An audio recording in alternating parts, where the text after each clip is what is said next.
कल से कोई सवाल है किसी का? पढ़ा था किसी ने? अगला सवाल तो ये था मेरा। चलें देखते हैं, हम थोड़े से इसके शॉर्ट क्वेश्चंस करते हैं और हम देखते हैं इसको क्या है, कैसे नहीं है। जरा आए साथ साथ मेरे सॉल्व करें, देखता हूँ। मैं स्क्रीन के ऊपर ही सॉल्व करूँगा इसे, ठीक है, ताकि टाइम बचे, वरना बहुत टाइम कंज्यूम कर जाएगा मेरा। आ जाए ज़रा शुरू करें, पढ़ना निकाल लें अपने रजिस्टर्स, ताकि वन बाय वन चेक भी करता हूँ कौन कैसे कर रहा है कैसे नहीं कर रहा। निकालें अपने नोटबुक्स, पकड़ें पेन एंड पेंसिल और करें स्टार्ट। जल्दी जल्दी करें।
शेयर कैपिटल के अगेंस्ट क्या हो गया? क्या हो क्या हमारे पास प्रीमियम है, शेयर प्रीमियम? या हमारे पास सवाल में शेयर प्रीमियम है तो कहाँ जाएगी? कल ये तुमने पढ़ा था, कल जो रिटेन अर्निंग का टी अकाउंट बनाया था उसमें क्या लिखा हुआ है? एक्सपेंस है। रिटेन अर्निंग डेबिट हो जाएगी, एक्सपेंस पेएबल जो है, अगर पेएबल है तो क्रेडिट हो जाएगा, अदरवाइज अगर पे कर दिया है तो बैंक जो है क्रेडिट हो जाएगा आपका। देखें जी, कहते हैं आपने इसकी जर्नल एंट्री जो है वो पास करनी है। Adeel limited had following equity balances as on 1 January 2023। ये इसने आपको क्या गिवन किए हैं, इसके ओपनिंग बैलेंसेस क्या गिवन किए हैं? Opening balances. Ordinary share capital है कितने का? 600 मिलियन का, और एक शेयर कितने का है? 100 मिलियन का। ये क्या है? इसकी फेस वैल्यू है। ये क्या है? इसकी फेस वैल्यू है। उसने फिर आपको रिटेन अर्निंग भी गिवन की है 15 मिलियन की। कहता जी on 16 April 2023 AL made a 20% right issue at par value. उसने फेस वैल्यू पे क्या कर दी है, 20% राइट इशू कर दी है और इशू कॉस्ट आपकी 1 मिलियन की इनकर हुई है। हमने इसकी जर्नल एंट्री पास करनी है। चूँकि दे क्वाइट फॉरवर्ड है, आप लोग शॉर्टकट मार लेंगे जी 20% लेके मल्टीप्लाई कर दो, बट जहाँ पे थोड़ी सी कैलकुलेशन कम्प्लेक्स होती है ना, वहाँ बच्चा फंसता है आके ये नंबर ऑफ़ शेयर्स निकालने के ऊपर कि नए शेयर्स कितने इशू हुए हैं। इसके लिए ना एक ही असूल के ऊपर आ जाओ और इसको भूलना नहीं है आप लोगों ने। और बेशक आप कैश फ्लो में हो, बेशक आप EPS में हो या कहीं पे भी हो, वो असूल क्या है, existing share capital divided by face value is equal to existing number of share. Formula क्या है कि मौजूदा शेयर कैपिटल को डिवाइड करो फेस वैल्यू से तो आपके पास मौजूदा नंबर ऑफ़ शेयर्स आ जाएंगे।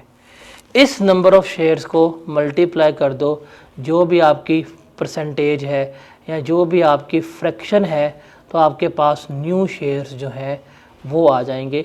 अब चाहे ये बोनस के हों चाहे राइट के हों, आपको exact new number of shares मिल जाएंगे। जैसे यहाँ पे शेयर कैपिटल कितना है,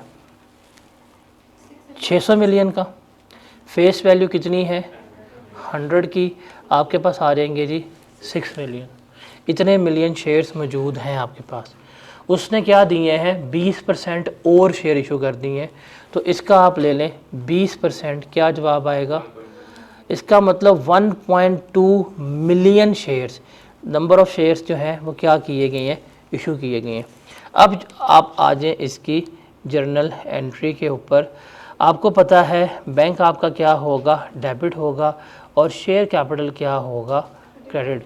1.2 मिलियन शेयर्स हैं, उसने कहा फेस वैल्यू क्या है 100 है, 100 से मल्टीप्लाई करें 1.2 क्या आएगा 120 मिलियन से आपका शेयर कैपिटल जो है वो क्या हो जाएगा, क्रेडिट हो जाएगा, और बैंक भी किससे डेबिट हो जाएगा आपका 120 मिलियन से। ये तो एंट्री होगी हमारी किसकी, जब उसने इशू की है।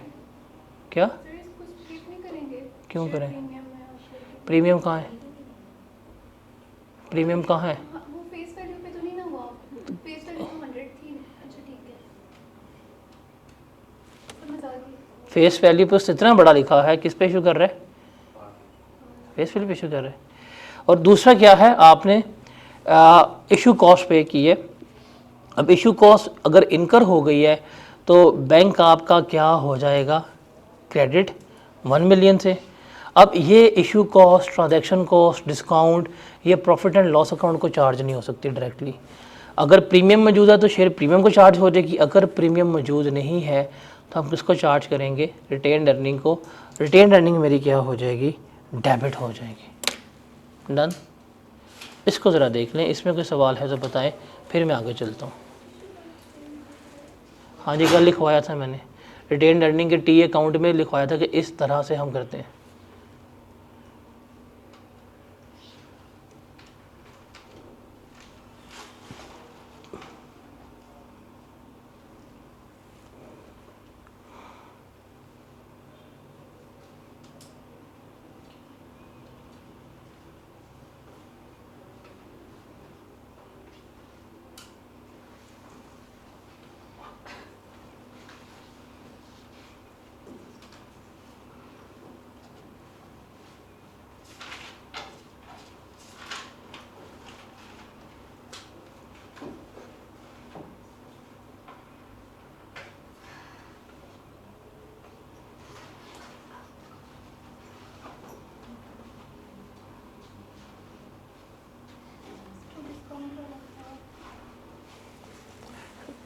Discount, share issue cost, redemption, ये सारा कुछ जो है आप शेयर प्रीमियम से चार्ज करते हैं। Directly profit and loss account में ये नहीं जाता। ये सवाल हो गया, ये ज़रा करें। तरीकाकार यही है जो आपको बताया है, इसी को लेके चलेंगे।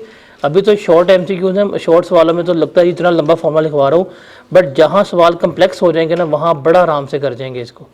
Existing share capital divided by face value is equal to existing number of share, उसको मल्टीप्लाई करें फ्रैक्शन से, आपके पास नंबर ऑफ शेयर्स आ जाया करेंगे। तो अब इसको सॉल्व करें। अब देखिए इसमें शेयर प्रीमियम भी शामिल है, तो इसको देखें ज़रा क्या आता है जवाब। शाबाश, जल्दी करें।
हो गया?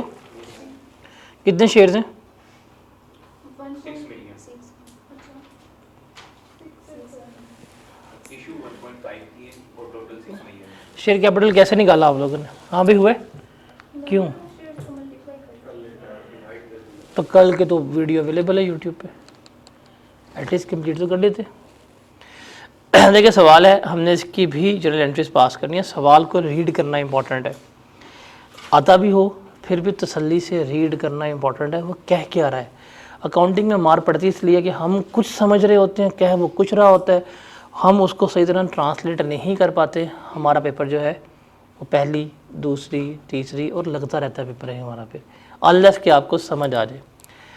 अकील लिमिटेड का उसने इक्विटी बैलेंस गिवन किया है। एक हैबिट होनी चाहिए आपके पास अकाउंटिंग से पेपर में कि पेपर पढ़ते हुए सामने लिखते रहें कि उसने आपको क्या गिवन किया है।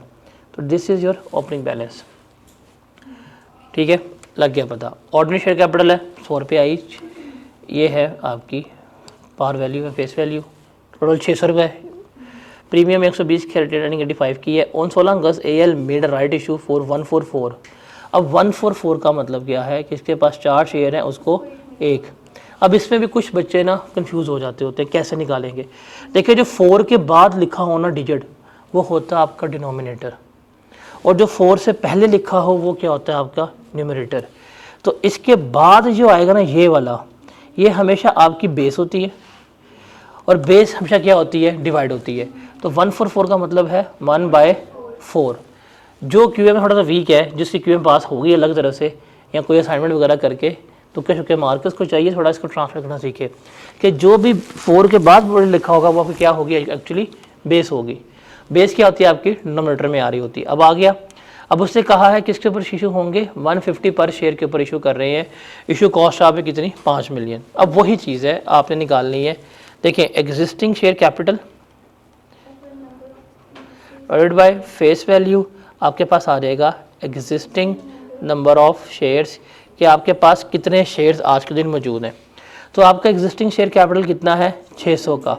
इसको डिवाइड किया फेस वैल्यू से, ये आ गया 6।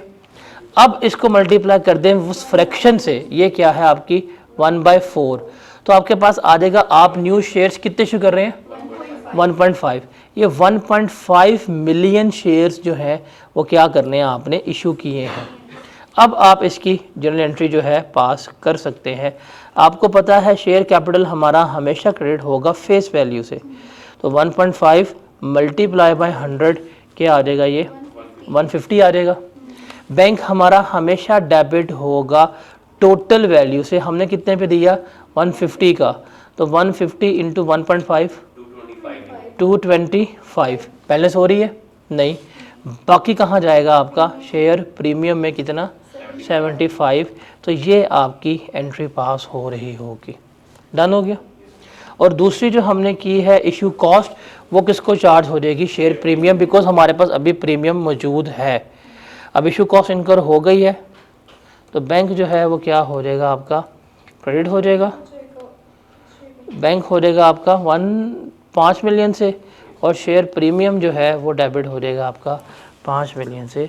तो ये हम इस तरह से इसको लेकर चल रहे होते हैं। डन, क्लियर है, गॉट इट। ये करें, अब शायद गलत नहीं होगा, करें करें करें करें। समटाइम जितना आसान लगता है उतना मुश्किल निकल आता है। आई स्टिल रिमेंबर एक दफ़ा पेपर था BMBS का, और मैं बिकॉज का स्पेलिंग भूल गया आई कैप में। आई कैप हॉल में बैठा हूँ, मुझे बिकॉज का स्पेलिंग ना आए। उसने मेरे तकरीबन 5 मिनट ज़ाया किए थे कि मेरे से बिकॉज ना लिखा जा रहा था। फिर मैंने भी लिखा था क्या था, BCZ, समझ नहीं आ रही थी। ऐसा ब्लैंक आउट हुआ था अचानक कि मुझे बिकॉज का स्पेलिंग नहीं आ रहे थे, तो मैं BCZ लिखा, मैं निकल गया। तो इसलिए ना ज़रा ध्यान से लगाएं और करें फोकस, कैसे लेके चलना है, किस तरह से चीज़ों को नहीं लेके चलना, उसको देखें ज़रा।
करें करें करें करें करें, आसान है। इसमें तो और आसान है ये। इसमें उसने आपको डायरेक्टली नंबर ऑफ शेयर्स भी गिवन कर दिए, कितने इशू करने हैं, तो आपको तो निकालने नहीं पड़ेंगे नंबर ऑफ शेयर्स कितने हैं। और क्या कह रहे हैं, Arma limited had following equity balances as on 1 January. Ordinary share capital है, शेयर प्रीमियम है और नेगेटिव रिटेन अर्निंग है, that is debit balance. On 11 December 2023 AL issued 3 lakh shares. उसने आपको 3 लाख शेयर्स गिवन कर दिए हैं, that is number of shares के इतने शेयर्स आपके इशू हुए हैं। किस वैल्यू के ऊपर, 90 रुपये के ऊपर। इशू कॉस्ट पे की आपको वैल्यू पता है। After obtaining necessary arrangements from regulatory authority, approval लेने के बाद। और इशू पे खर्चा कितना आया है, 2 मिलियन का। अब ज़रा इसकी एंट्री हम पास करते हैं। अब हम ये कल, अगर हम कल लेक्चर में जाएंगे तो हमने डिस्काउंट की एंट्री पड़ी हुई थी, याद है? ज़रा जाएं, निकालें ज़रा डिस्काउंट की एंट्री। शेयर कैपिटल क्या होगा, आपका क्रेडिट होगा। कितने शेयर्स आपने इशू किए हैं, 3 लाख शेयर इशू किए हैं। किस प्राइस के ऊपर है, शेयर कैपिटल हमेशा 100 से ही होगा। कितने मिलियन बनता है, 30 मिलियन। 30 मिलियन से आपका शेयर कैपिटल जो है वो क्या हो गया, क्रेडिट हो गया। ये क्लियर है, यही कल हमने एंट्री पास की थी। बैंक हमारा डेबिट होगा हमेशा जिस वैल्यू पे इशू किया था, तो 90 पे इशू किया था, 90 इंटू 300, 27 मिलियन से आपका आएगा बैंक में। अब बैलेंस नहीं हो रही, डिस्काउंट है, और डिस्काउंट कहाँ जाएगा, अगर प्रीमियम मौजूद है तो पहले प्रीमियम में, अगर प्रीमियम ना होता तो रिटेन अर्निंग में। अब प्रीमियम मेरे पास मौजूद है तो कहाँ जाएगा, ये शेयर प्रीमियम में चार्ज होगा। कितना, 3 मिलियन का चार्ज होगा। क्लियर है ये? और इशू कॉस्ट की एंट्री क्या होगी, बैंक आपका क्या हो जाएगा, क्रेडिट हो जाएगा 2 मिलियन से, और शेयर प्रीमियम जो है वो डेबिट हो जाएगा आपका 2 मिलियन से। डन, क्लियर है ये भी? इसमें किसी का मसला, आगे चलें, करें ज़रा सॉल्व, कुछ तो कर लें सही। मैं खुद टाइम से खुद ही करवा रहा हूँ, चेक करें कितना शरीफ इंसान हूँ मैं।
मेरा निकालें, कल वाली 5वीं एंट्री बोनस की रखें सामने, करें सॉल्व, सबका होना चाहिए ये।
हो गई है?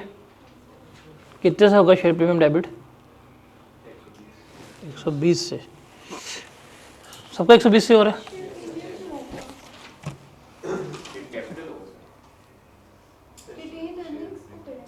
यही तो मैंने आप लोगों को कंफ्यूज कर रहा था। कल आपको क्लियरली क्या बताया था, जब बोनस देंगे किसको डेबिट करना है? रिटेन्ड डिविडेंड होगा तो करेंगे। अगर वैसे बोनस दिया है तो कहाँ जाएगा? कल वो वाला बिल्कुल कॉर्नर था जहाँ पे ट्री बनाया था, ऐसे 2 एरो लगाए हुए थे, एक लिखा था एज अ डिविडेंड और एक था ऐसे ही बोनस शेयर। अगर यहाँ पे लिखा हो JL made a bonus issue as a dividend, फिर कहाँ जाना चाहिए? रिटेन्ड अर्निंग में। कल आपको क्लियरली इस बात के बारे में डिस्कस भी किया था, और वो टी अकाउंट बनवाया इसलिए था कि बोनस इशू कहाँ से होता है, जो डिविडेंड है वो इशू कहाँ से होता है? रिटेन्ड अर्निंग से होता है। तो अगर आप इसकी एंट्री पास करें तो सिंपल सी बात है कि 145 शेयर्स हैं, तो 6 × 1/5 के क्या जवाब आया? 1.2 मिलियन शेयर्स आपने इशू किए हैं। तो शेयर कैपिटल जो है वो तो आपका क्रेडिट होगा 1.2 मल्टीप्लाई बाय 100, कितने से आ जाएगा? 120 से आ जाएगा। अब उसने कहा है कि इसने बोनस इशू किया है, इसने ये कहाँ कहा है कि ये बोनस एज अ डिविडेंड दिए? डिविडेंड के बारे में हमेशा क्लियरली मेंशन्ड होता है कि ये एज अ डिविडेंड दिए जा रहे हैं। जब वो साइलेंट है इसका मतलब डिविडेंड तो नहीं है, ये तो वैसे ही है बोनस। अगर मैं यहाँ लिख देता डिविडेंड है तो फिर तो बात रिटेन अर्निंग पे, ये तो साइलेंट है, इसका मतलब ये डिविडेंड नहीं है। डिविडेंड के बारे में वो हमेशा बड़ा क्लियर बताएगा कि ये एज अ डिविडेंड दे रहा हूँ मैं। कहाँ उसने क्या डिविडेंड है? तो आप रिटेन अर्निंग में क्यों लेके जा रहे हैं? ये अजम्पशन आई कैप में लेकर डुबोती है, इसलिए हम सारे कहते हैं आई कैप पेपर बड़ा अच्छा हुआ, नंबर 40 आ गए।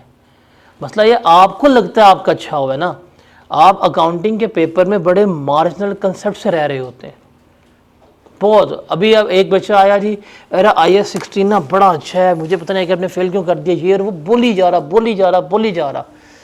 मैं कहा एक सवाल उसको मैंने दिया, वो सवाल बड़ा बेसिक लेवल का था, मैं करके दिखाऊं।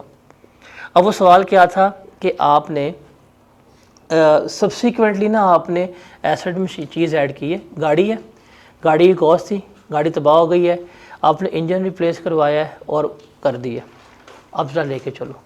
मैं कहा मुझे बस इसकी चाहिए डिप्रिसिएशन और चाहिए इसकी मुझे कॉस्ट प्लस बुक वैल्यू। अब डिप्रिसिएशन निकाल ली, वो तो सही थी, बट उसको फाइनेंशियल स्टेटमेंट में लिखना ही नहीं आया वो, क्योंकि कॉस्ट वो लिख रहा है कैरिंग वैल्यू प्लस जो नया इंजन लगा है वो, हालांकि वो तो गलत है। कॉस्ट होती है ओरिजिनल कार की कॉस्ट प्लस इंजन की cost is equal to total cost, उसमें से लेस होने से एक्यूमुलेटेड डेप्रिसिएशन। कहता अच्छा ये ऐसे होता है, मैंने तो कभी सोचा ही नहीं है। तो मैं कहा भाई अगर तुम्हारे ये कंसेप्ट तुम्हें नहीं आता या तुम्हारा अगर ये नहीं रहा माइंड में, तुम कैसे कह सकते हो कि तुम्हारे कंसेप्ट 120% सही थे? तो ये छोटी छोटी बातें होती हैं जहाँ एग्जामिनर जो है मारता है आपको, और वो छोटी गलतियाँ पकड़ता भी है। फिर वो जब उसने आपको कहा ही नहीं है कि एज अ डिविडेंड है और आप रिटेन्ड अर्निंग से लेस करवा दें तो गलत है। तो ये रिटेन्ड अर्निंग से नहीं जाने चाहिए, ये कहाँ जाने चाहिए? आपके शेयर प्रीमियम से। तो थोड़ा सा अलर्ट रहना है। कंसेप्चुअली पता है आपको डेबिट क्या होना है, आपको पता है क्रेडिट क्या होना है, आपको पता है शेयर कैपिटल फेस वैल्यू से जाना है, बट देखो तो सही एंट्री होनी क्या पास। गलत ये भी नहीं है, बट द थिंग प्रेफरेंस देखे ना क्या है क्या नहीं है। अगर बोनस इशू किया है और प्रीमियम है ही नहीं, then always go with the retained earning. Done हो गया। उसके बाद ज़रा हम वापस आते हैं यहाँ पे, और हमने डिस्कस किया था शेयर्स के टाइप्स को, ऑर्डिनरी शेयर्स और प्रेफरेंस शेयर्स। इनका हमें डिफरेंस डिस्कस करके आए थे। याद है किसी को उसका डिफरेंस क्या है, ऑर्डिनरी शेयर्स का, प्रेफरेंस शेयर्स का? प्रेफरेंस शेयर्स पे हमें सारा क्या मिलता था? प्रेफरेबल ट्रीटमेंट मिलता था। अब प्रेफरेंस शेयर्स की एक तो हमने देखी थी क्लासिफिकेशन, डैट वाज रिडीमेबल और इररिडीमेबल। हमने रिडीमेबल के बारे में पढ़ लिया था, भाई वो शेयर्स तो है ही नहीं, वो हमारी नॉन करंट लायबिलिटी है और उसका डिविडेंड जो है वो हमारा क्या है? इंटरेस्ट है। अब हम देखेंगे कि जो मेरे पास प्रेफरेंस शेयर्स हैं और यहाँ पे प्रेफरेंस शेयर्स की बात हो रही है वो जो इक्विटी वाले हैं। इक्विटी में कौन से होते हैं? इररिडीमेबल। इनको हम डिवाइड करते हैं डिविडेंड की बेसिस के ऊपर दो कैटेगरीज में। यार ये इसकी ना ये कन्वर्टर ये तार ख़राब है, ये हिल जाता है बार बार, इसको चेक करवाना आपने क्लास के बाद, अगली क्लास से पहले। जब प्रेफरेंस शेयर्स को ना हमने डिविडेंड के पर्सपेक्टिव से डिवाइड करना है दो कैटेगरीज में, और ये आपने याद रखनी है, ईपीएस की बेसिक है ये। ईपीएस के सवालों में बेस आपका बेस बनती है ये। एक है आपके पास कहलाते हैं cumulative preference shares,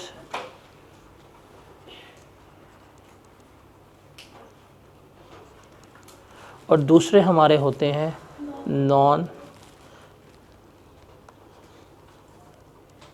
cumulative preference shares. Cumulative preference shares और नॉन क्यूमुलेटिव, किसी को आइडिया है क्या होते हैं क्यूमुलेटिव और क्या नॉन क्यूमुलेटिव? क्यूमुलेटिव का मतलब क्या होता है?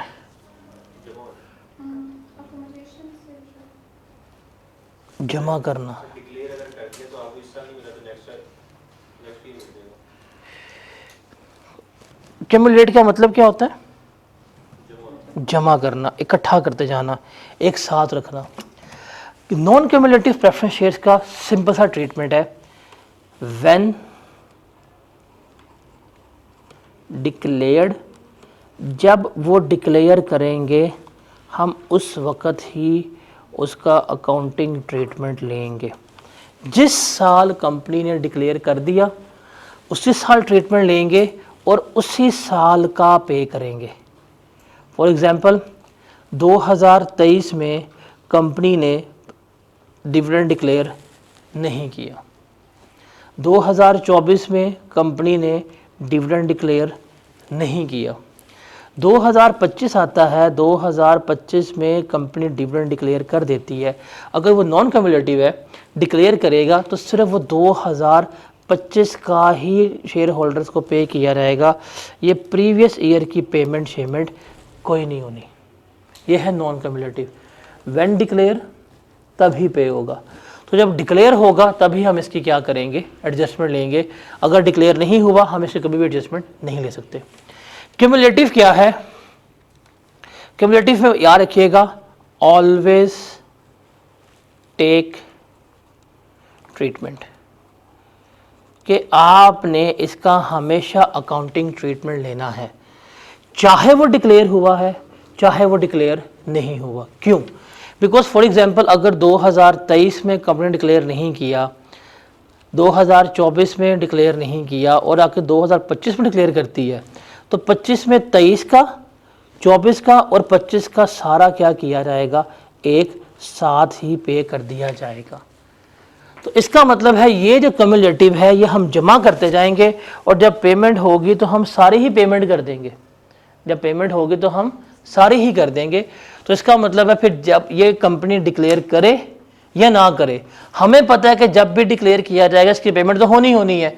तो जहाँ पे भी क्यूमुलेटिव का वर्ड आएगा, बेशक वो कहते हैं कि हमने डिक्लेयर नहीं किया, हम उसका क्या लेंगे? अकाउंटिंग ट्रीटमेंट ले रहे होंगे। लेकिन नॉन क्यूमुलेटिव का जब वो कहेगा डिक्लेयर कर रहा हूं, फिर ही हम क्या करेंगे? अकाउंटिंग ट्रीटमेंट जो है वो उसका ले रहे होंगे। तो ये है आपकी प्रेफरेंस शेयर्स की कैटेगराइजेशन, क्यूमुलेटिव और नॉन क्यूमुलेटिव की। कल मैंने आपको डिविडेंड की एंट्री लिखवाई थी, डिविडेंड डिक्लेयर की, याद है? क्या देखें, अगर नोट की होती है आपने तो याद है? सवाल करें ये वाला, मैंने तो आपको काम करवाना है। इतना तो कभी आपने प्री बैच में काम नहीं किया कि जितना मैंने आपको पोस्ट में करवाना है, और पढ़ पढ़ के करवाना है, बिकॉज पढ़ेंगे तो पेपर पास होगा। ये सवाल है, बताएं जी। आज एंट्री आप कल लिखवाई थी, सवाल को ध्यान से पढ़िएगा, तसल्ली से, फिर जवाब दीजिएगा।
कल बोर्ड के ऊपर ना लिखा था मैंने, वो बिल्कुल सेंटर में जहाँ लिखा है ना ब्लू कलर का रुपीज़ 1000, वहाँ पे ऊपर लिखा था कि डिविडेंड कैलकुलेट करने का फॉर्मूला क्या होता है,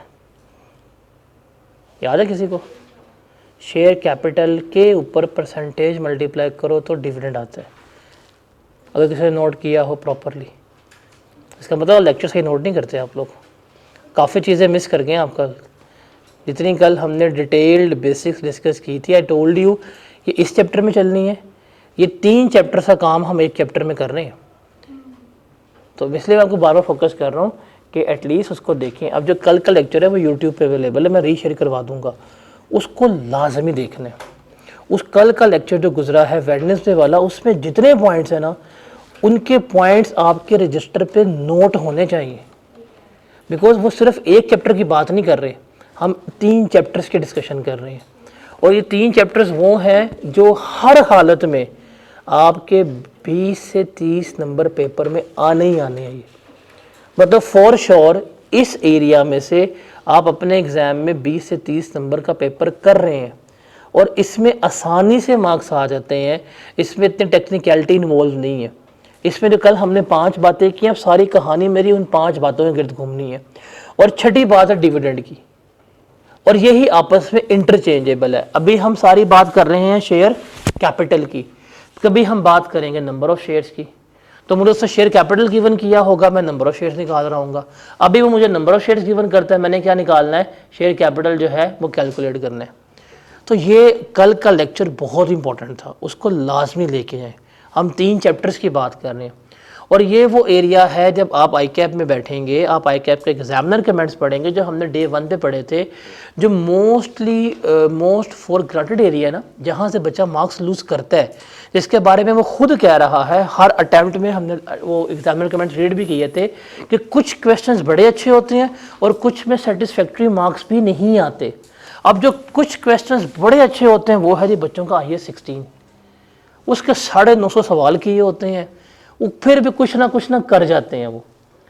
लेकिन इस एरिया में मेजॉरिटी बच्चा स्ट्रगल करता है। अब इसकी मल्टीपल रीजंस भी हैं, आप लोग पहले पढ़ के आए हुए हैं, मैं बार बार कह रहा हूँ पहले पढ़ के, ताकि आपको एहसास हो कि हम फेल होके आए हैं, ताकि आपके अंदर ना वो चीज़ जाके कि ठुकरा के मेरा प्यार इंतकाम देखेगी, आई कैप को बताए कि बदला लेने हम आ रहे हैं। तो आप लोग पहले पढ़ के आ चुके हुए हैं, आपने देखा होगा अपनी लास्ट टाइम की प्रिपरेशन में ये एरिया आप ऑलमोस्ट एंडिंग पे करते हैं जाके, ये एरिया आप एंडिंग पे करते हैं। जब आप R1 स्टार्ट करते हैं, आप 1 से 1.5 महीना किस एरिया पे लगाते हैं? 16 पे 40 पे आपका 16, 23 और 40, ये ऑलमोस्ट 2 महीने खाता है, ऐसा है कि नहीं?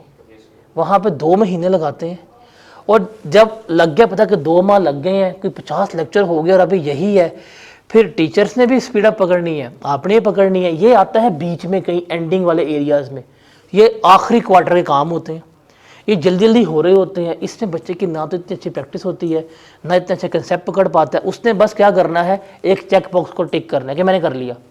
और ये लेकिन वो एरिया जो 30 नंबर का आ रहा है, अगर आप जाएँ वो वाली अटैम्प्ट में स्प्रिंग 24 में, चूँकि आप हमारी अटैम्प्ट स्प्रिंग 25 की है, ये आप ज़रा जाके स्प्रिंग 22 देखें, स्प्रिंग 23 देखें, स्प्रिंग 24 देखें, देखिए स्प्रिंग की अटैम्प्ट में से इक्विटी वाले एरिया से कितना एरिया है, कितना पेपर आ रहा है। स्प्रिंग की अटैम्प्ट में से statement change in equity, spring की अटैम्प्ट में EPS, स्प्रिंग की अटैम्प्ट में IAS हेड की एडजस्टमेंट कितने मार्क्स की आ रही है, आपको चलेगा पता कि स्प्रिंग के टाइम में इसको रगड़ता है एग्जामिनर। और ऑटम में भी मरे से मरा 25 नंबर इस एरिया से पूछता है, EPS, statement of changes in equity, errors का इम्पैक्ट रिटेन्ड अर्निंग पे पूछता है। तो सर अगर NCA आपका 30 से 35 नंबर का आता है ना, जिस पे हम 2 महीने लगाते हैं, ये भी इतना ही इंपॉर्टेंट है। ये आपके पेपर का उतना बड़ा ही एरिया है, लेकिन हम इसको चूंकि पहले कर रहे हैं, इसमें से मार्क्स सिक्योर करना आसान है। NCA में सवाल बहुत बड़े बड़े आपको मिलते हैं, लिख लिख के नोट बना बना के थक जाते हो। इसमें इतना काम नहीं है, इसमें सवाल आसान मिलते हैं। इसमें मार्का पड़ती है कंसेप्ट्स पे, जैसे अभी हम बात कर रहे थे, जैसे उसने लिखा है क्लियरली कि ये डिविडेंड के तौर के ऊपर नहीं है, और आपने उसको डिविडेंड के तौर के ऊपर डिक्लेयर करके रिटेन्ड अर्निंग लेस करवा दिया, आप अपना ट्रीटमेंट ठीक करके आए हैं, बट पेपर में गलत है। क्योंकि अब देखें ना, अगर मैं statement of change in equity बना रहा हूँ, जस्ट टेक एन एग्जांपल, ये बोनस इशू हुआ है और आप इस बोनस इश्यू के 120 रुपये जो है वो लेस करवा दें रिटेन्ड अर्निंग में से, तो रिटेन्ड अर्निंग का बैलेंस क्या हो जाएगा, कम हो जाएगा। टोटल तो बेशक सेम रहेगा, लेकिन गलत है ये तो रिटेन्ड अर्निंग से निकले ही नहीं है। ये निकले कहाँ से थे, शेयर प्रीमियम से। तो मार यहाँ पड़ती है इस चैप्टर में, ईपीएस में इस एरिया में मार कहाँ पड़ती है, यहाँ पे। बिकॉज इन शॉर्ट टोटल तो आपका सेम रहना है। टोटल अगर आपका 1200 है तो 1200 ही आना है। आपने प्रीमियम उतना रखा, आपने रिटेन अर्निंग कम कर दी, टोटल तो फर्क नहीं है। बट जब वो चेक करेगा तब कहेगा तो मैंने कहा ही नहीं था, आपने क्यों किया, आपके मार्क्स जो हैं वो कट जाएंगे। तो थोड़ा सा कंसेप्चुअली वेडनेसडे वाला lecture was the crux, was the backbone of all area. हमने कल 5 एंट्रीज पास की, हमने कल डिविडेंड की एडजस्टमेंट्स देखी हैं, अब वो थ्रू आउट इस्तेमाल होनी है। मैं आपको कैश फ्लो में दोबारा ये एंट्रीज नहीं करवाने वाला। मैं आपको कैश फ्लो में कभी भी नहीं बताऊंगा कि जी बताएं कौन सा शेयर है जो नॉन कैश बेस्ड होता है। मैंने कल बता दिया आपको कि bonus is the only share जो नॉन कैश बेस्ड है। मैं आपको कैश फ्लो में दोबारा ये नहीं बताऊंगा कि बताएं जी कौन से ऐसे शेयर इशू हैं जिसके बैंक इंक्रीज होगा, वो हमने कल डिस्कस कर ली है, वन टाइम डिस्कस किया, वो हर जगह चलेगा। ऐसा होता है कि अगर आप एक चैप्टर में पढ़ के हैं डेप्रिसिएशन, तो जहाँ जहाँ पढ़ेंगे डेप्रिसिएशन वहाँ डिस्कस करेंगे दोबारा, नहीं होता ना। तो इसमें भी ऐसे ही करना है आपने, इसको अपने कंसेप्ट को स्ट्रॉन्ग लेके चलें। अब सवाल पे आते हैं, जनरल एंट्री पास करनी है डिविडेंड रिकॉग्नाइज करने की, ईयर एंड 31 दिसंबर 2023।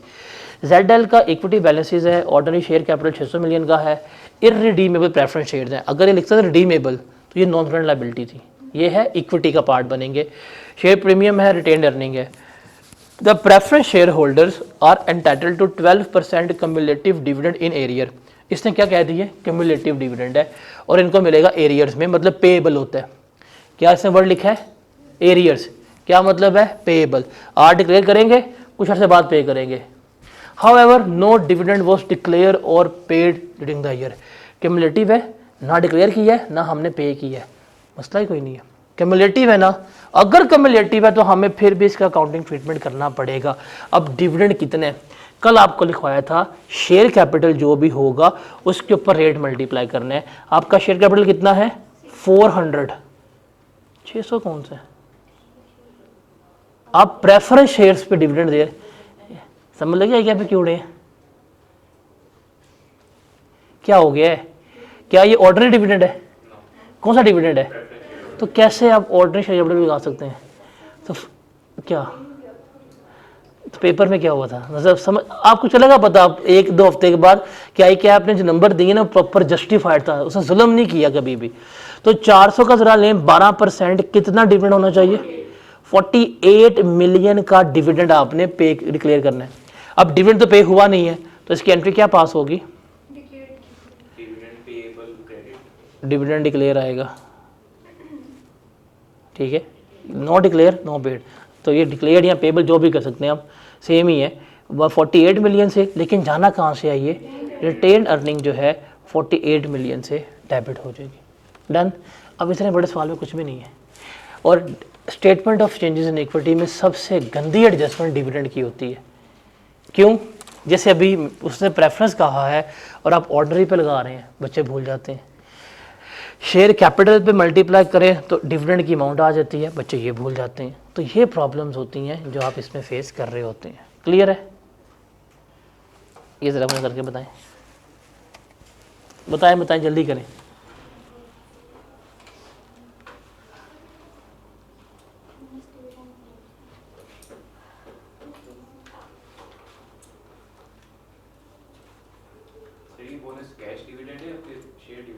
ये आपने पढ़ना है। जब डिविडेंड के आगे बोनस लिख दिया जाए ना तो ये हमेशा शेयर होता है, और अगर कैश लिखा जाए तो वो कैश होता है। अब आपके सामने करें एंट्री, मुझे पक्का पता है गलत कोई ना कोई करेगा लाजमी, 110% श्योर है।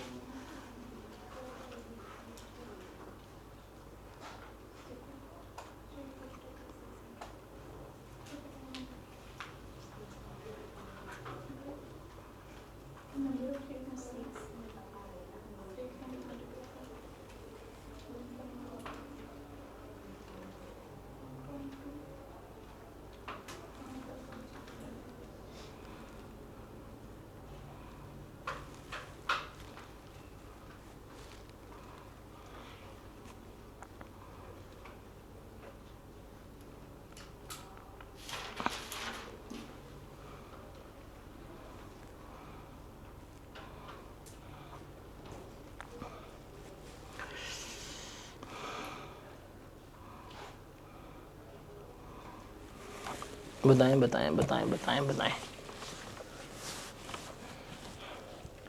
लेट्स सी कौन सही करते हैं।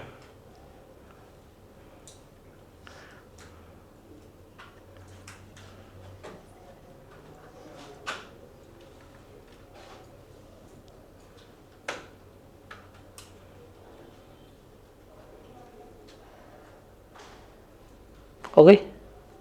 क्या एंट्री पास हुई है? फिर रिटेन अर्निंग 120। रिटेन अर्निंग, ये पक्की किस्म जानी चाहिए थी रिटेन अर्निंग में। तो आपने कहाँ लिखी है? पक्की बात है, अल्लाह का वादा। दिखाएं रजिस्टर।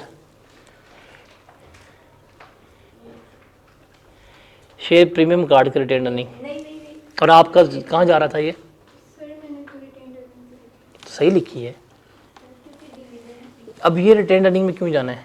उसने क्लियरली कह दिया है कि ये आप डिविडेंड दे रहे हैं, और डिविडेंड पे कहाँ से होता है?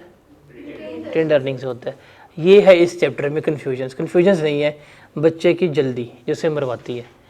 अब अभी सवाल करके आए थे, ये देखें इस सवाल में और इस सवाल में फ़र्क क्या था। यहाँ पे ये खाली बोनस था, तो हमने कहा बोनस इशू है, हमने दे पे कर दिया शेयर प्रीमियम से। इसमें क्या है, इसने हमें क्लियरली बता दिया ये बोनस तो है बट बीइंग अ डिविडेंड है। तो डिविडेंड कहाँ से पे होता है? रिटेन्ड अर्निंग से पे होता है। क्लियर है? तो कितना हुआ? आपकी रिटेन्ड अर्निंग जो है वो डेबिट हो जाएगी 120 से, और आपका शेयर कैपिटल जो है वो हो जाएगा 120 से क्रेडिट हो रहा होगा। डन?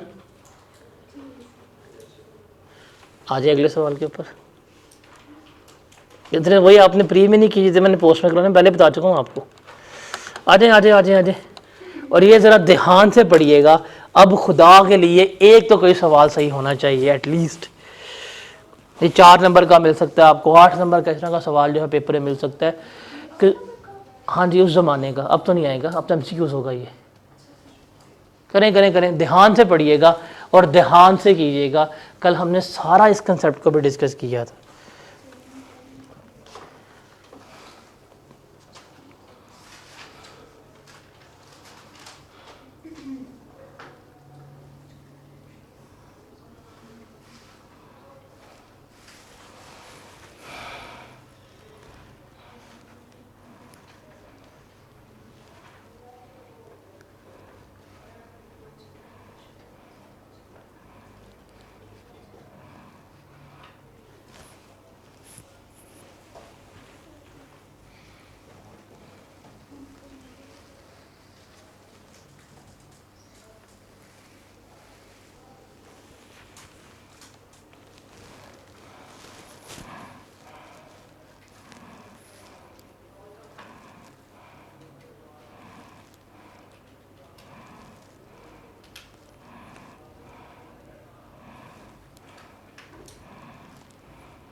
इतने आसान सवाल वैसे कैप में आए हुए हैं 8-8 नंबर के।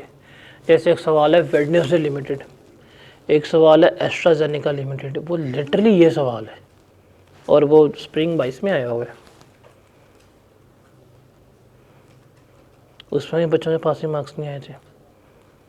उसमें उसने कहा था कि at a premium of 120 issue की है, जो बच्चों को प्रीमियम समझ ही नहीं आया था कि शेयर प्लस प्रीमियम जो है इशू प्राइस 221 थी। अभी हम सवाल करेंगे वो वाली, उसमें जो कॉमन मिस्टेक्स हुई हैं उसको हम डिस्कस करेंगे क्या थी।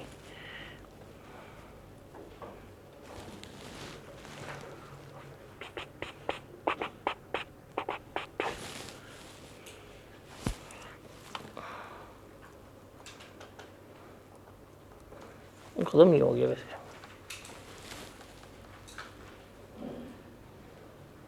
कल फ्राइडे, कल हम क्लास ऑल राउंड 120 तक वाइंड अप कर देंगे due to Friday. Saturday on बता रहा हूँ।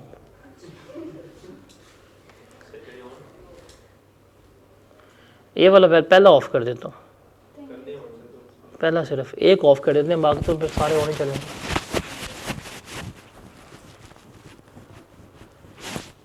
अब आपको चाहिए कोई क्लास भी ना हो और बस पेपर पास हो जाए। हाँ जी, हो गया ये। जर्नल एंट्री आपने पास करनी है 31 दिसंबर 2023 की। कहता है जी Maria limited had following equity balances as on 1 January 2023। Ordinary share capital है, शेयर प्रीमियम है, रिटेन्ड अर्निंग है। ओके, ये ओपनिंग बैलेंस है। The following details of dividend declared is available. 2022 की बात करें तो 2022 का इंटरम कैश डिविडेंड था। 2022 का इंटरम कैश डिविडेंड 2022 में पे हो गया। फिर 2022 का फाइनल बोनस डिविडेंड था। ये 2022 का बोनस डिविडेंड 2023 में पे हुआ होगा। फिर 2023 का इंटरम कैश डिविडेंड है 12%, ये भी 2023 में पे होगा। फिर 2023 का फाइनल डिविडेंड है, ये 2024 में पे होगा। अब उसने कहा है कि जो इंटरम डिविडेंड है वो 17 अगस्त को डिक्लेयर होता है और जो फाइनल डिविडेंड है वो अगले साल की 25 तारीख को आपको मिलेगा। तो अब हमने इसकी एंट्री जो है वो क्या करनी है, पास करनी है। तो अगर इसको देखें तो सबसे पहले हम देखेंगे, अगर हम साल के ऊपर आए, हम विद डेट्स पे आए, तो पहले इवेंट आएगा मेरे पास डैट इज़ 25 अप्रैल 2023।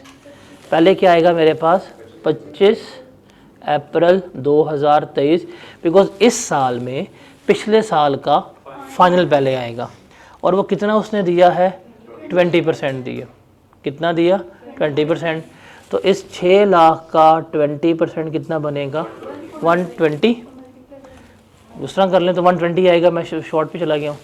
तो आपकी अगर एंट्री पास करें तो बोनस डिविडेंड आपने दिया, ये क्या दिया है बोनस। तो शेयर कैपिटल जो है वो हो जाएगा आपका 120 से क्रेडिट और ये डिविडेंड है क्या होगा, रिटेन्ड अर्निंग जो है आपकी 120 से डेबिट हो जाएगी। एंट्री पास हो गई। अब जब हम ये एंट्री पास कर देंगे ना, अब देखें तो मेरा ओपनिंग शेयर कैपिटल था 600 मिलियन का, 120 मिलियन के मैंने मजीद शेयर इशू कर दिए। अब मेरा कितना हो गया 720 मिलियन जो है वो मेरा शेयर कैपिटल है।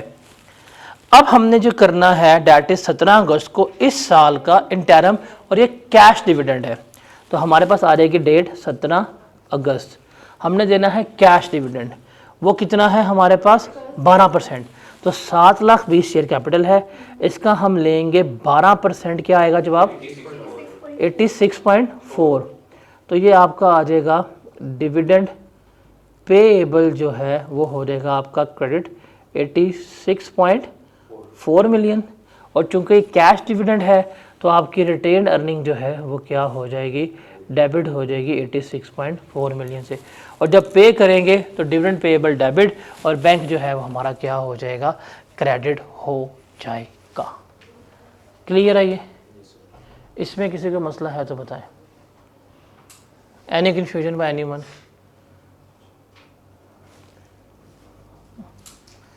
अब ये करें ज़रा,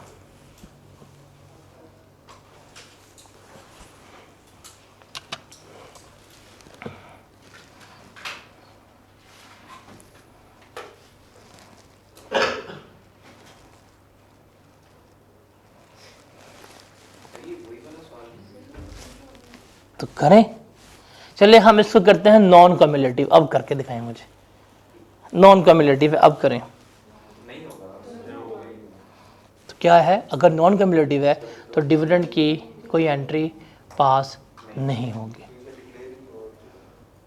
क्योंकि वो डिक्लेयर होगा तभी पे होगा, अदरवाइज नहीं होगा।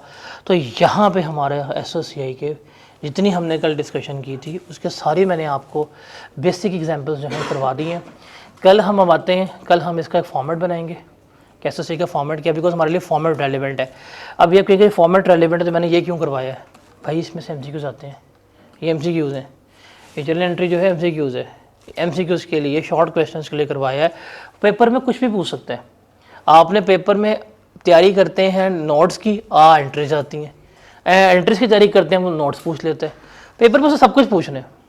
तो इसलिए अभी हमने एंट्रीज पास किए हैं, कल हम इसका फॉर्मेट, एक छोटे से कंसेप्ट रह गया है फंड्स की मूवमेंट का, उसको डिस्कस करेंगे। जनरल रिजर्व्स और कैपिटल रिजर्व के बारे में डिस्कस की थी, रेवेन्यू रिजर्व्स क्या होते हैं और ये रिजर्व, इसको डिस्कस करके फिर कल हम 1 या 2 सवाल जो है इंशाल्लाह करेंगे।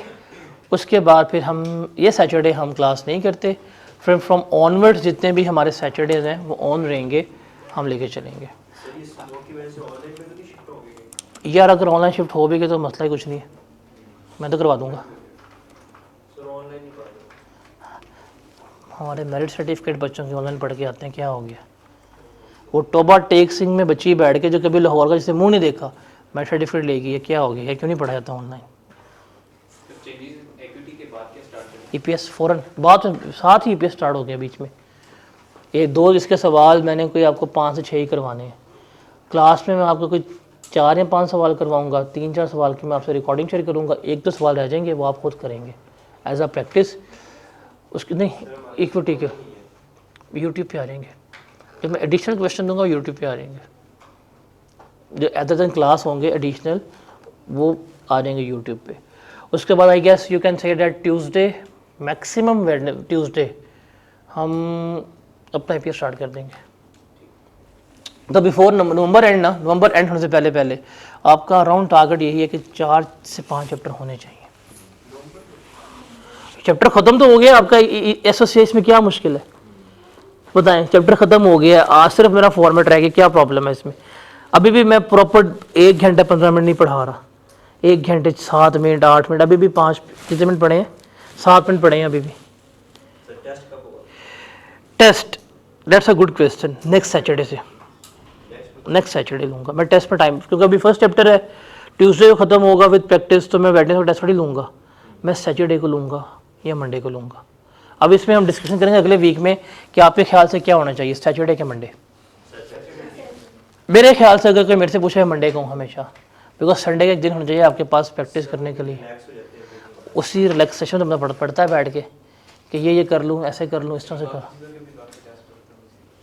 हाँ तो सैटरडे कर ले, लेकिन the thing is that from the भी बंद ना करी तो हमेशा जो आखिरी अनाउंसमेंट होती है जो अगली क्लास में होती है वो बंद कर देता है, और मैं बड़ा खुश होता हूँ सारे मैंने अनाउंसमेंट कर दी है।